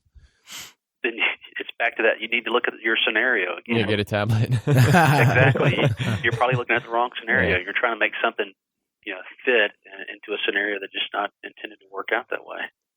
Yeah, I think another thing is that developers coming to the smart device world from a desktop world aren't used to some of the workarounds and gotchas, right? When you're dealing with these devices and you're reading all the news groups and you get involved with the community and everything, you start to learn that there are certain things that people do to get around certain problems that you're not going to find in the documentation. Like every once in a while I get an email from somebody who will say, well, look, I've got this compact framework app. Actually, I did get this email. I've got this compact framework app I'm supposed to be maintaining. And it's this tab with like a bunch of controls on it layered in a fashion so that this guy can switch between the tabs instead of having to load up new forms, right? People tend to get involved with their own little secret tricks to optimize their apps in certain very specific ways. It was like back in the EVB days when people were building these gigantic forms, and then they would scroll around the form to simulate the switching of forms. So they just have one big form, and they would just kind of pan around it because there were issues with creating new forms. I'm pretty sure that one thing that happened is when you closed your form, the memory was never released. Wasn't that a problem with EVB? I don't remember. I'm trying to remember. That's another issue that comes up is that, when you click that little X button to close your application, the Pocket PC guidelines don't want you to actually close that process. Right. It's still running in the background. And that throws off desktop developers as well, because in a debugging environment, they're used to, shut off the application, go back and look at the source, but then they try to redeploy it, and it says, it can't because it can't overwrite the executable that's currently running on the device. Yeah. That's another problem that we see a lot of. It brings up an interesting question, which is, these things are in the current state they're in today because of, advances in technology and how rapidly they're being accepted, which is driving the price down and making, the RAM expand and all this stuff. Right now, today, let's face it, we don't have enough RAM. We don't have enough storage. I just read in Popular Science that they're working on Toshiba, or somebody is working on Hitachi is working on a hard drive that's the size of a die, like you play Yahtzee with, dice. And it can store about 1 gigabyte. And these things are supposed to be out in a couple of years. And, will be in everything from cell phones to this, to that, the other thing. And will be less expensive than flash RAM. So, how at some point, probably pretty soon, the whole architecture of these things is going to change, giving us a lot more space. And at that point, are we even going to have a compact framework? I'm not asking you to predict the future, but what are your thoughts on where we're going with this stuff? Like would the compact be referring to the form factor or to the size of the framework anymore, right? Right. Yeah. Yeah, one of the big the reasons that the compact framework is the way it is because they don't want to create such a large footprint on the device. So, all your overloads and all your extra classes, those can all be, in the future with devices with more memory, are all going to be available. Now, you'll still have the issues, like the screen-related issues in terms of having controls that are particular to the Pocket PC, like soft input panel and things like that. But in terms of bringing the compact framework up to a level of parity with the desktop framework, that's to me, that's kind of inevitable as the devices, gain more resources. So you guys are sort of optimistic about the future of these things in terms of pretty soon now we're not going to have all these constraints? Absolutely. Technology always gets better, right? Yeah. Rory, you actually built a Pocket PC application for documenting your ailments or something? Oh yeah. My Getting to Know You .NET CF app was I was having this problem with facial numbness, and I don't have real medical insurance, so I kind of had to resort to my own do-it-yourself medical history application. And I just wrote this app that made use of GDI, a bit of XML, mumbo jumbo here and there, which allowed me to record on a daily basis where the numbness was in my face. I had the image of a face, and I would draw on it, and then I would record, say, how many cups of caffeine I had, or how much booze I had been drinking that day. And now how you much turn sleep them I into had. cartoons and put them on your blog. Right. No, but it was a lot of fun. I was actually surprised. Coming from EVB and EVC++ a little bit, it was so nice, even with all the restrictions, to have all the power that was in the .NET CF. I really fell in love with it at that point. And you do learn a few things, right? Like if I had the images that I was making where you would draw on the person's face, say circle around the lip, maybe that's where the numbness was that day. My first approach was to save those as bitmaps, and I learned very quickly that there wasn't space for that, so I switched to a custom vector-based drawing format, and I started just recording, the points that connected the lines, and you just learn these little tricks. I think developing for the .NET CF is a lot of fun, actually, because you get to figure these problems out. That's one aspect I really like. Getting back to the storage thing, Josh Baltzell asks, comment about Pocket PCs. Storage to me is the killer app. I want movies, music, and all my projects with me at all times. I would buy a Pocket PC if it had a 10-gig drive. Yeah. Well, just think back to your email at the beginning of the show. How many people did you refer to that are downloading your archives and using those in times that they can't be real productive, and they're taking those times and making them productive by taking advantage of a Pocket PC. And that's a good point. Those are going to be the areas of to me, it's not necessarily a killer app, but those are areas where people are going to definitely take advantage of these devices because they're easy to carry with them, they're easy to use, and the power of these devices will only increase. And just like you said, that storage, you said the size of a dice? Yeah. A die? Yeah. I'd seen an article, and I'd blogged on it about one of these Asian companies has, it's a 2 gigabyte hard drive the size of like a fingernail. That Sweet. we'll start seeing in devices in a year. Wow. All right. Well, there you go. It's going to happen. That's good. So to summarize, the killer apps are networking, storage, and personal health care, right? I suppose so, yeah. What about, you guys were chatting during the break, solitaire? No, I'm serious. I play solitaire on my Pocket PC all the time, and I know a guy, this buddy of mine, Rick Langdon, who he has a Pocket PC, and like gouged in the screen are the lines from dragging the solitaire all right, I got back 2 and words forth. for you, though. Game Boy. So No. You cannot get Windows Solitaire on the Game Boy. Yes, but this is the solitaire we're all if addicted to, you want to play Carl. games, though, you buy a Game Boy. If you want to use this thing for, productivity, business and stuff. Solitaire's a drug, though. It's hardly a game. We've been hooked to it since Windows whenever it came out, and it's that same version that we've known and loved, and it's been shrunken down to fit on that Pocket PC, and my God, True. I love it. What about printing? Will the namespace system drawing printing ever show up for Visual Studio.NET compact framework development? That's an excellent question. That is true that's not in there today. There is an excellent third-party solution that I think most people go with. I don't have the exact name in front of me, but if you go out to the news groups, you'll definitely see it because it's highly recommended. The future, I want to say yes, but I don't know for sure.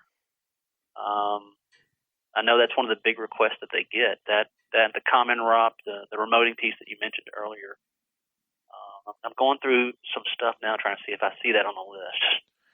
Well, while you're looking for that, one of the issues that we hear about is the lack of a way to detect network connectivity. Why is this a big deal anyway? Couldn't I just ping some known URL and find out if my network is up? Or just try to do something and then catch the exception. Yeah. Right. Yeah, and you could definitely do both of those things. They would, we're doing it that way. You're actually trying to make a network connection, and so it's a little more resource intensive than doing something like determining your current IP address. When the device, like a Pocket PC Phone Edition device, is not connected, it doesn't have an assigned IP address. Right. So one of the things we do in the book is we show a little function or method just to use the DNS class in the compact framework to be able to check your IP address. And if you have an assigned IP address other than 127.0.0.1, then you have a valid network connection at the moment, and then you're able to synchronize. I find the network setup in general to be maddening. Yeah. And, it always thinks you want to dial with a modem. When I don't have a modem, I want to do IP connectivity. And it's just a real pain to figure out. Like 5 different dialogues, Yeah. each with different network connectivity information. Yeah, I have a Pocket PC. I have the top of the line HP, Upgrade. I just got it. No. I just got it. It is the current state of the art. Well, if you use the new OS. Yeah, I'm using the new OS. I still think it's kind of a pain. That should help. But it has an enhanced connection manager. Yeah, it's better. It's better than the last one. The last one was ridiculous. 2002, I think, was the last one, right? Yeah, 2003 is better, but it's still kind of hard to find things. But how do you tell? Another thing I found is that I've been doing sockets work with the smart devices in the Pocket PC. And when you're in the cradle, you don't have a real socket connection. Even though you have a socket connection to the computer, you can't just communicate with it over sockets or over the network. The ActiveSync thing is a really kind of a weird network setup. Voodoo. Yeah. So I recommend to anybody who's going to do any real network programming that you get some sort of Wi-Fi card. That is a excellent tip. When people start out doing development, they want to work through that cradle. And ActiveSync across the USB is not very fast. One of the fastest way to deploy code to a device is over the 802.11 type connection. Yeah, much faster. Not only that, but it's just cleaner. You don't have proxies and all sorts of other weird things to get a network connection. Well, and it also brings up another conversation of the folks that come, and maybe Roy can speak to this, but the folks who come from the EBB world, who already have that experience with these devices, often want to base applications on ActiveSync. Mm-hmm. And that's not really, we don't think, the best way to go in the future, because we typically work with corporate environments where there are server applications that we're trying to get data back to. We'll say, well, if you can't do it over the air and you're insisting that you want to go through the cradle, then take advantage of the ActiveSync pass-through connectivity and do your work on the server as much as possible instead of doing it to the desktop and pushing data some other way. ActiveSync is going to be like the access of the .NET framework, the compact framework. So the chapter I found interesting on developer challenges, but what's up with the first half of that chapter being on pInvoke? What's the deal with pInvoke and why you spend so much time on it? I think the biggest issue there is, like we mentioned before, because it's a subset, there's always going to be things that you run into that you want to be able to do in the Windows CE API that you can't do from managed code. And so you need to use pInvoke. But when you use pInvoke on the compact framework, it's not, it's not exactly the same as the way it would work on the desktop framework. Let's get into that a little bit. So what's valid, what's not? Well, the good thing about the way the pInvoke works on the compact framework is that everything is Unicode on Windows CE, and so you don't have the issue of by default anyway of dealing with DLL functions that expect ANSI strings and so forth. Everything is Unicode strings, and so you don't have to do any kind of custom marshaling in that respect. Bad thing is that when you go in there and try to access some of these Windows CE functions, you oftentimes have to pass it structures, just like in the Win32 API. And so you have to pass it a pointer to a structure, and some of those structures don't contain totally what we would call blittable types. Right. Right. Just Those are the value types types. like integers and so forth that are represented the same in the unmanaged world as in the managed world.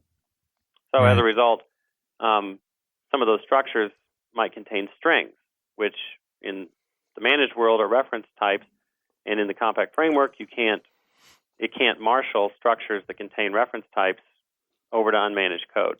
String is a very weird kind of thing. So yeah, It's an immutable reference type. Right. It's a reference type that thinks it's a value type. Exactly. So we talked just briefly in the book about some options that you could go through to be able to pass these structures with reference types, and then we expanded on that in a couple of white papers that we have out on MSDN. So there's an advanced pInvoke white paper on the compact framework that kind of walks through all the options from using unsafe string pointers in C# to creating your own custom string pointer class that you could use in VB and so forth. So we'll have to we'll post that URL for the listeners.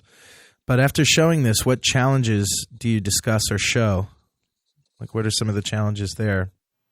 as far as examples, Yeah. Some of the code snippets in there do things like making phone calls on a Pocket PC Phone Edition device, being able to look at the call log.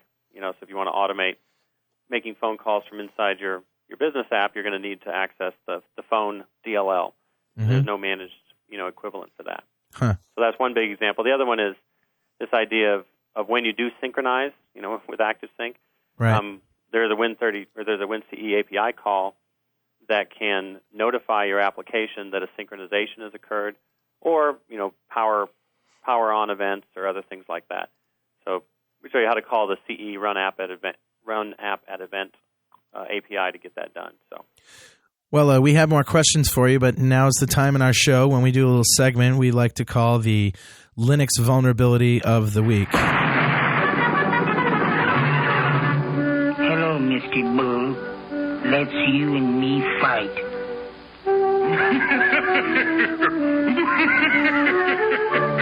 And as our diehard listeners know, and maybe you don't, but this is a regular bit we do, and we don't like to point fingers, and we're not saying Windows doesn't have bugs. Windows has bugs. The point here is that everybody has bugs, and some of our more zealous Linux people like to make the claim that Linux doesn't have bugs and it's a completely safe operating system. It doesn't crash and the like.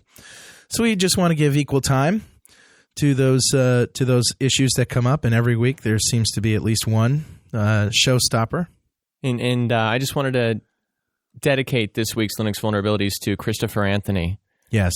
Our zealot friend out there who's really shown us the light. So this is for you, Chris. We love you. For you, Chris. Don't ever change.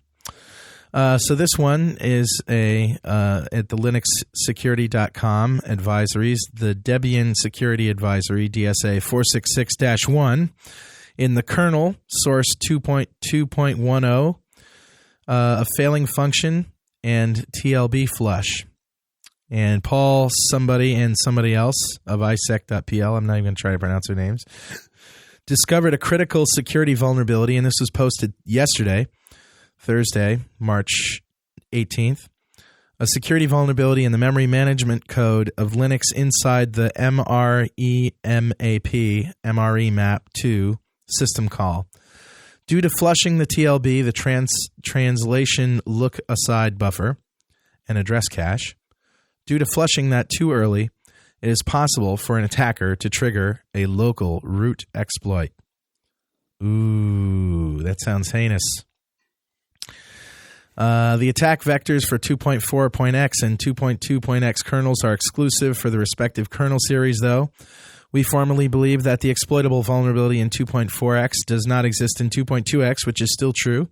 However, it turned out that a second sort of vulnerability is indeed exploitable in 2.2x, but not in 2.4x, with a different exploit, of course. And there is the Linux Vulnerability of the Week. What do you think of that, guys? Bravo! A little round of applause. Hello, Mr. Bull. Let's you and me fight.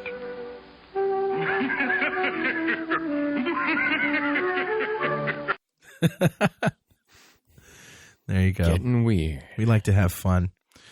Somebody on the chat line says, this segment is whack. That kernel is so old, somebody says. So getting back to what we were talking about here, I want to know how I can determine when my compact framework application is being slow, or how can I measure performance bottlenecks? Excellent question. And there are some challenges in that area because you don't have just the outright profiling capability like you do on the desktop, right? You can't just run a profiling tool on it very easily. But there are things you can do. You can measure, like point A to point B in your code and try to drill down from there to find out where different things are happening. We have a sample in one of the latter chapters on performance, dealing with taking advantage of the APIs, the query performance counter calls, so that we can call down the API and just do a measurement from point A to point B and have a pretty realistic, accurate answer. So it's kind of a science, if you will, where you're going to just have to work that kind of thing out to figure out where the problems are. What are some of the typical bottlenecks that people find, or some tips that you can give people for? We can definitely give some tips. I think one of the biggest areas that we see are people trying to do too much, like a desktop app. We talk about, the example you gave earlier, 10,000 controls. Right. That's going to be a problem. But the base issues are going to be things around, too many objects is not a good thing. Even if you, open and close objects or release them a lot, that garbage collection is going to be pretty tough. Whenever you do full collections, which do happen a lot in the compact framework, in memory-intensive environments, that's going to hurt your app, and that's what you're looking for. A typical example of that would be something like, a desktop developer wouldn't think twice about recreating a command object to talk to SQL Server and repopulating its parameters and going on its way. Whereas in the compact framework, you want to be a little bit smarter about it and say that, if I build a command object to talk to SQL CE and execute this statement, I've done that once, so I want to make sure I hold on to that and I'm able to reference it again rather than having to recreate, putting extra pressure on the garbage collector and so forth. So you just want to think more about caching things that you already have just from an object standpoint. Another idea that something that I've done on the compact framework on the iPack is when doing data entry, use a wizard and like a sort of a script that will ask the question that goes on the label and then provide a text box, a single text box to collect all of the different pieces of data, or maybe a single screen where you just keep rotating the same 5 boxes. And so you're essentially building your form on the fly based on what their answers are.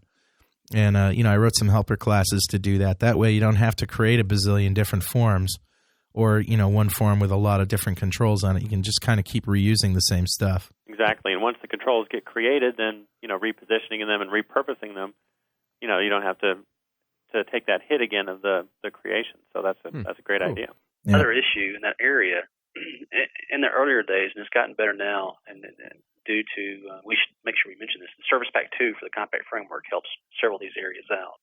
But one of the earlier issues was the way that Visual Studio generates the code. When you're dragging and dropping controls onto a form, Visual Studio is underneath writing code for you. The compact framework didn't like the order of some of those things that it generated. Plus, if you go and look at that code that it generates, like how the font objects are generated for every control, those are objects that are going against that garbage collection because they're only used for a short time to get the generation done, and then they're basically done. So all those things add up that'll affect your garbage collection. But the real issue starts becoming, how do you figure out what's the garbage collection and other areas like that? What's going on underneath the hood? There is a undocumented feature, and you're starting to see some people talk about it, but it's a registry key you can set that will turn on a little profiling report that the .NET runtime, the compact framework runtime, will generate on the device. And then you can pull this report back and actually look at several performance statistics, things like full collections and different GC-related items. So you kind of get an idea of what's going on in your app. So if you're trying to figure out where your application is slow, if you're doing the thing where you're measuring point A to point B, combined with only testing different or try to subsets of your application that you can basically break down, so you try to figure out where these issues are occurring. Those are 2 pretty good tips that will probably get you on your way. Good. Cool. Excellent. What about security? Now, I know that security, as we've been talking about lately, is like all the rage, and people want to know, how do I encrypt things and how do I authenticate properly? And how obviously these things pose a security risk just by their nature. I mean, somebody could just pick up your device and walk off with it and start using it. So, what are things that you can do to protect applications and secure apps in general on these things? Well, one of the things we did in the book is we devoted one chapter to security, and in that chapter we kind of walked through the different layers. Kind of following the principle of applying defense in depth. You secure not only the data but the application, also the device, also the communications channel. So, just to kind of in a rough outline, if you walk through those, you can secure a Pocket PC device, for example, through power-on password authentication. And then that's sort of like, adding another layer of inconvenience to the user. But exactly. You just have to deal with it if you want. That's right. And there's also third-party products that do the same thing with different, apply different password strength and so forth. So, that's the most basic, you could say. What about the thumbprint reader? Now, I got the HP that supposedly had a thumbprint reader on it, but either I can't find it or it's missing. It's where the button is, where the central directional button is, the D button. Yeah? Yeah, it's right there. So how does one use it? That's an excellent question. I think I haven't looked at it myself. I've heard there was a managed provider for it. That basically it's going to pInvoke its way back into their DLL. Peter says he's going to show me how to use it, so... I feel like an old man here. So I feel like my dad who used to stand in front of the microwave and go, "Come on!" All right. Well, anyway, I'm sorry I interrupted. So, third-party products for locking things down. You said right, and there is power-on authentication for Pocket PC 2002. Okay. So then you can secure the application, right? So if the application talks to SQL Server. Using the SQL CE replication stuff that we talked about earlier, RDA and merge replication, then you can authenticate to a proxy server. You can authenticate to the IIS server on which the SQL CE server code resides, and then you can also provide or require credentials to the actual SQL server. Now, most people wouldn't do all three, types of things, but when you use SQL Server, there are authentication properties built into the managed classes so that you can, require the user to enter a username and password and be able to authenticate all the way to SQL Server. And notice the parallels back to the smart client ideas that we talked about earlier. Sure. All those principles are going to apply to this. But there are some that are specific to the device, right? In the area of like SQL CE. Dan? Yep. Yeah, exactly.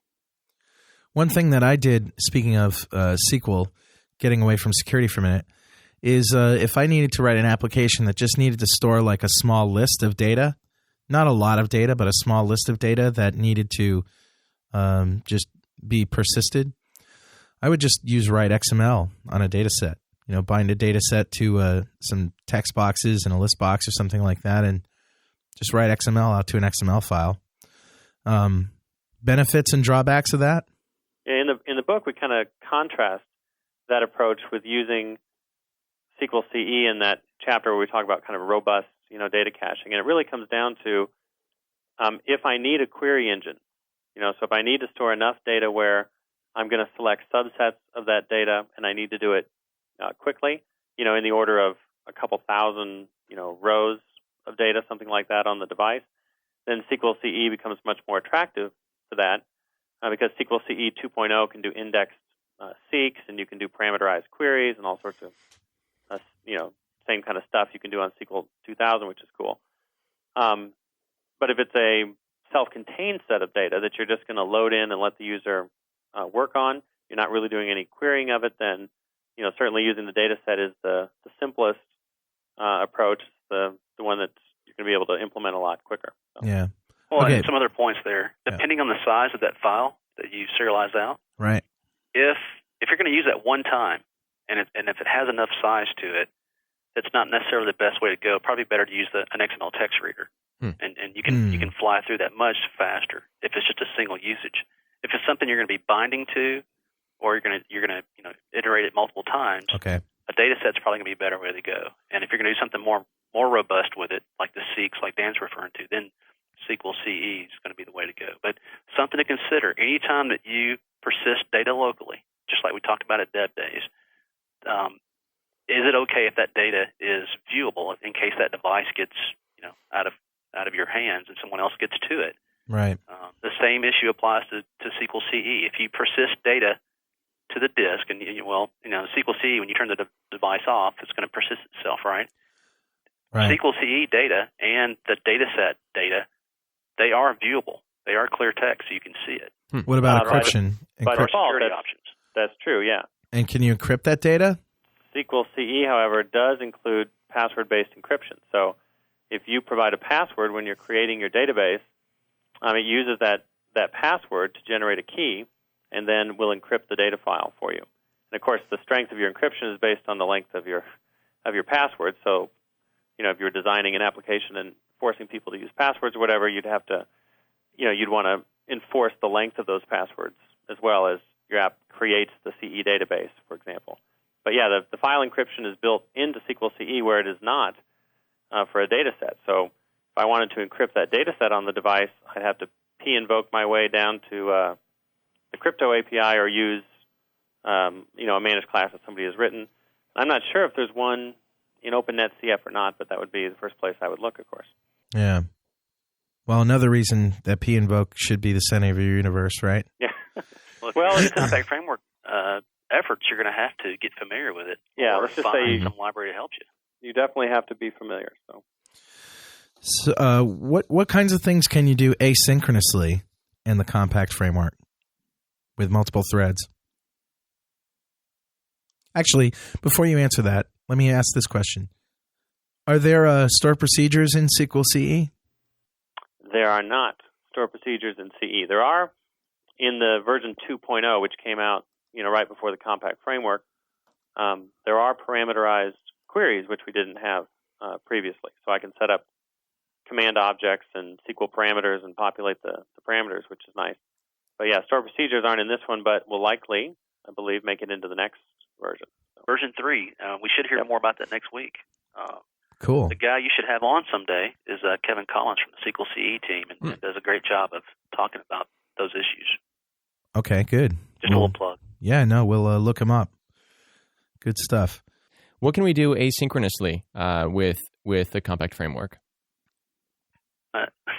When people look at that issue, one of the things they'll see is that like asynchronous delegates are not supported, and that might make one deduce that there's no asynchronous capability, which is totally untrue. There are several places in the framework that support this. Things around networking, things around file I/O, the networking area specifically, sockets. I keep bringing that up for you, Carl. Right. Thank you. Web Appreciate services. If you can't obviously host a web service, but you can consume a web service just the same way that you can on the desktop. Coding style is identical, and it's the same editor experience, but you can do that asynchronously. The issue that you're going to run into is updating the UI. Oh, so you have that same issue of you have to call UI on the same thread it was created on? You do have that same issue, but one of the constraints of the Compact Framework is that it doesn't support the form invoke method. There's no with invoke the method? overridden methods to pass the data into it. So isynchronize invoke is not implemented. So there's a workaround for that. Ooh, and I bet that's in your book. A buy the book workaround. But you got to buy the book. Yeah. And it's you'll find it talked about on the internet as well. It's but a great chapter book. 3, we cover it. I got to say, you guys, it's a great book. I read through it. I found the things that I was interested in finding, and the answers are clearly written. And it's not a tome. It's a little under 400 pages long, but it's good, especially if you know the framework, and you're already a programmer, a VB or C# programmer, because you guys have examples in both languages, right? And no, it's great. Well, while good things are being said about the book, I wanted to say that Derek Ferguson of the .NET Developers Journal left us a note here that says, "Mobility rocks. Your book is excellent. Keep up the good work." All right. So that's cool stuff to hear. Good, Well, Derek. Derek's a friend of ours. Oh. And, Derek is He's a also plant. He's the editor of the .NET Developers Journal. Right. Okay. But he also has a quote in our book as well. So thanks, Derek, for that.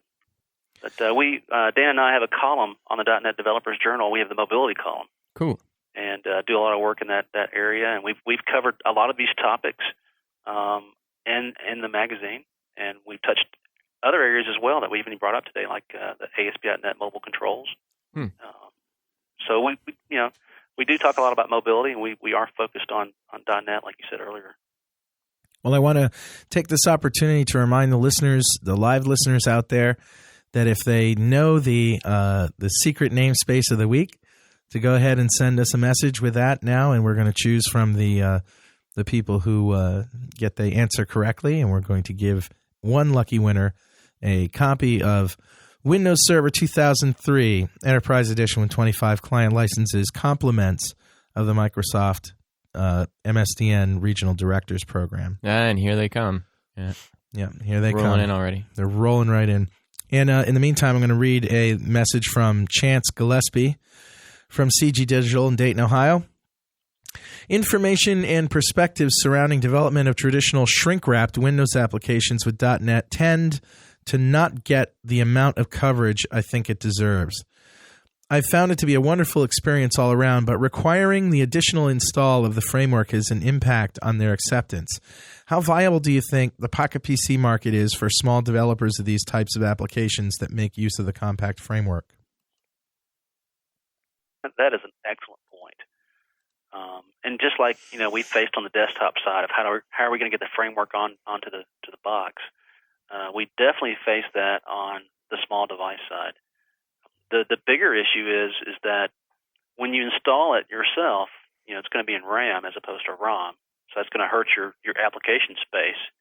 So some of the manufacturers now are going to be installing that in the ROM, and that helps that tremendously. But otherwise, you're going to have to bootstrap it and get it down there somehow. And there's some third-party tools, and there's some other documented solutions on that as well. So you might want to check out the Mobility Developer Center under MSDN. If you go to msdn.com/mobility and look at there's an FAQ there, a fact that's managed by that group, specifically Jonathan Wells, the evangelist for that team. They have several snippets on how to do those kind of things, at least to get you by for the short term. But it's just like the desktop answer. Eventually, it won't be an issue. Well, and already, Pocket PC 2003 compact framework is included, as well as on some smart devices. So I think that's getting the framework on the smart devices that are based on Microsoft's stuff. Windows CE is an issue that's going away. So there's still some devices out there that have the problem though. And here's a little plug for myself. All right, I wrote a simple little utility that lets you create the installation bootstrapper really easily, and I couldn't package it obviously because I'm pretty sure there's a problem with the licensing. I'm not allowed to do that, but it's really easy to put together. I also wrote a really easy installer so you can quickly package your .NET CF app and install it. It actually uses tools from EVB, which is pretty cool. I just kind of wrote a little wrap around that stuff. So how do we find out about that, Rory? What'd you say? How do we find out about that? You talk about it on your blog? Or? Yeah, it's on my blog. You'd probably just have to search for Rory Blythe .NET CF installer or something like that in Google, and it'd come up. I still get hits for it pretty regularly. And it's not a really fancy app, but if you want to do it for yourself or for like an in-house application, it'll save you a lot of money. It's also not as flexible as some of the pay-for solutions out there, but depending on what you're doing, it can help out a bit, in my opinion. I used it myself, and I had a good time with it. It was a lot of fun to write, too. So, wow. We're just getting, like, a billion. Tons and tons of people sending in the... anyway. So, what's next? What's on the horizon for you guys? Are you going to write another book on this stuff, or where do you see your time being spent in the next 6 months? Question, Dan, you want to take that one? Well, I'll take part of it anyway. No, okay. One of the things that we've done in the past is write some courseware. The company that we work for both teaches and does consulting. So we've written some courseware around the desktop version of the framework, both for web developers and also patterns and architecture course talking about kind of larger issues. One of the options, or one of the things we're thinking about is writing some courseware, not just for Whitby, but even perhaps for some compact framework stuff going forward. So that's kind of one option, and then there's always all this new stuff that will be in the next version of CF for Whitby. Whatever that is. Whenever that is, provides an opportunity, to do a book on that too. So. And, Well, I think we do know some of the things are going to be coming out. I mean, obviously the C++ developers are going to be happier because those tools are going to be brought in. Oh, I Same thought it was IDE because now. C++ was going away. I thought that's what you were going to say. Ding dong, the witch is dead, the wicked witch, the wicked witch. Ding. Well, Yeah. but there's a large base of C++ developers out there for these devices. Huh. So That's true. Yeah. I was just kidding about the witch song. Yeah, we love C++. It's what we do here when nobody's looking. Yeah. So you're going to see ATL, MFC, all these separate tools for a remote registry and all that kind of stuff are going to be brought inside the same IDE. So that'll be a nice thing. MSMQ support. We'll definitely see areas around performance and profiling. How about serial ports? How about the registry? I mean, How about it? I mean, there's a lot of things that aren't there that will be there in the next version that we know. A COM interrupt's a big one. There'll be some new controls, and that was one of the areas that people really asked for, like the web browser, the Daytime picker. Yeah. Mm-hmm. I like the balloon. The notification balloon will be in there. Oh, that's cool. So a lot of good stuff Link coming. label, that was one that people showed a lot of examples or early snippets on that now will be built in. Definitely some GDI enhancements. The designer experience is going to be made better. Enhanced emulators. And you could definitely mention several around that area. The device management. We'll see. Oh, good. Yeah. How about accessing message queue? How about accessing the different Pocket Outlook pieces? Yeah, good stuff. I mean, there's a ton of stuff that they are doing, and it'll be it's definitely going to raise the bar, but it's going to be a ways off. Is the only problem. So, in a nutshell, though, everything's getting better. Is kind of what you're saying. yeah, absolutely. Okay. And the John's an devices are getting optimistic better. guy. Hey, that's the way of .NET, right? Yeah. It's Everything true. gets better. I mean, let's talk Whitby. Oh, ASP.NET. God, I know. It's ridiculous. 70% less code. I mean, life's getting better. Life is getting definitely better. So, Dan, in the book, you have this Latin dedication. Pro lora homo doctus inse semper divitias habet. I can't believe you believed you read that and pronounced it correctly. Yeah, that was perfect pronunciation right there. Oh, stop it. So who's Laura? So Laura's my 8-year-old daughter, Oh, who we are homeschooling and trying to instill, some sense of learning for learning's sake. So that Latin fits there, definitely. so Latin fits that. So the question is, or the quote is, basically for Laura, an educated man always has wealth within himself. It's kind of a cool. well-known Latin quotation. So. Yeah. So the goal is that she'll have to learn Latin and then read that someday, right? Wow. I thought she already knew that. Not yet. We've come to that time in our show when we have to give away the prize, compliments of the MSDN Regional Director Program, of which John and I are a part. And the lucky winner of the namespace, which happens to be system.runtime.serialization.formatters. For those people, some guy said, damn, I didn't hear it. And that's the whole point.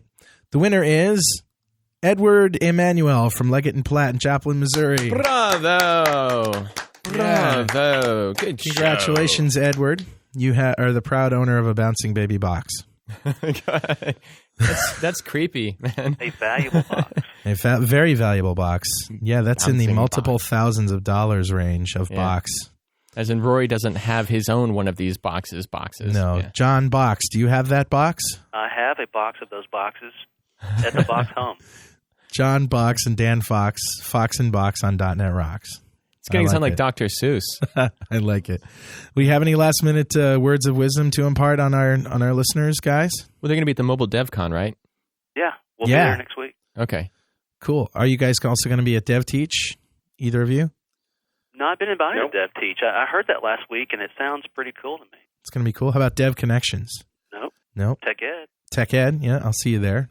Well, sounds Hey, good. have everybody go out and find us a killer app so we can have more compact framework Yeah, opportunities. we definitely need a killer app. Well, we just need killer hardware and a reason for living. Well, thanks, guys. On behalf of Rory and myself, the listening public, thanks for coming on .NET Rocks and being so awesome. I learned so much stuff. Thanks a lot. Talk to you later. Life is hard.